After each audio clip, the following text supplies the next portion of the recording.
എല്ലാവർക്കും good morning. ഇന്ന് എന്താണ് ഇങ്ങനെ വീഡിയോ എടുക്കാമെന്ന് ഇങ്ങനെ വിചാരിച്ചിരിക്കുകയായിരുന്നു കേട്ടോ. അപ്പോൾ ശരി, അമ്മ പറഞ്ഞു നമുക്ക് അട ഉണ്ടാക്കാം, ഇലയട ഉണ്ടാക്കാം, നിറച്ച ഇലയൊക്കെ ഉണ്ട്, അപ്പോൾ ഉണ്ടാക്കാൻ പറഞ്ഞു.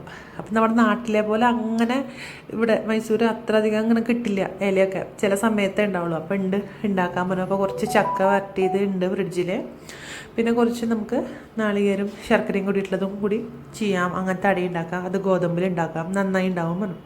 അപ്പോൾ ഞാനിതൊക്കെ കുഴച്ചു. എന്നിട്ട് ഒരു കൈ കൊണ്ട് പിടിച്ചിട്ട് ഒരു കൈ കൊണ്ട് കുഴയും, പരത്തുമ്പോൾ എനിക്കത് ശരിയാവണില്ല കേട്ടോ.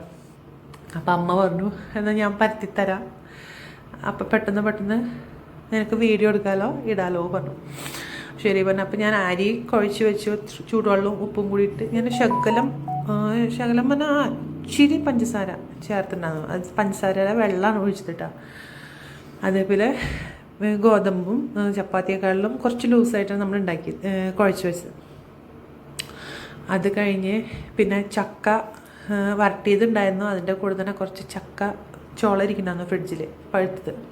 അപ്പോൾ അതും ഈ നാട്ടിലെ പോലെ നമുക്കിവിടെ അത്ര പെട്ടെന്ന് ഇങ്ങനെ അവൈലബിൾ അല്ലല്ലോ. അപ്പോൾ അങ്ങനെ വിൽക്കാൻ വെക്കുന്നോടൊന്ന് മേടിച്ച് കൊടുന്നു. അപ്പോൾ നമ്മളിത് എടുത്തു ഫ്രിഡ്ജിൽ വെച്ചു. അപ്പോൾ അതൊരു 5-6 ഉണ്ടായിരുന്നു. അതും ഞാൻ അരച്ചിട്ട് ഈ അരിമാവിൻ്റെ കൂടെ മിക്സ് ചെയ്തിട്ടാണ് വെച്ചേക്കുന്നത്, കുഴച്ചിട്ട്. അപ്പോൾ ആ മാവ് നല്ല ടേസ്റ്റ് ഉണ്ടാവും, നല്ല മണമാണ്. ചക്കയുടെ വരട്ടിയത് ഉള്ളിലും ഉണ്ടാവും, പുറത്ത് ഇത് ചക്ക ഈ അരിയുടെ കൂടെ അരച്ചത് ചേർത്തുമ്പോൾ അത് കുറച്ചും കൂടി ഒന്നുകൂടി സ്വാദാട്ടോ.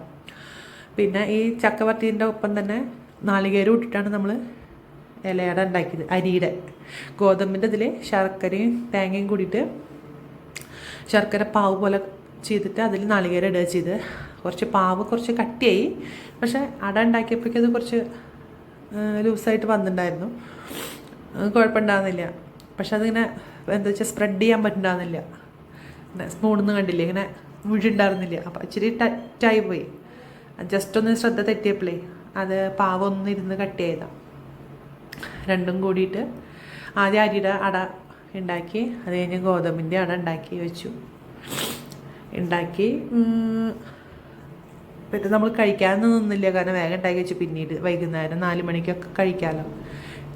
ഉണ്ടാക്കി ചൂടാക്കണ കഴിക്കാനും നല്ലതാണ്, 2-3 ദിവസം എടുത്തു വെച്ചാലും നല്ലതാണ്, കേട് വരില്ല. ഇവിടെ പിന്നെ അധികം ചൂടൊന്നുമില്ലല്ലോ, അപ്പോൾ പുറത്ത് വെച്ചാലും കുഴപ്പമില്ല. അമ്മ പക്ഷേ ഫ്രിഡ്ജിൽ വെച്ചു, നന്നായി ഉണ്ടായിരുന്നു.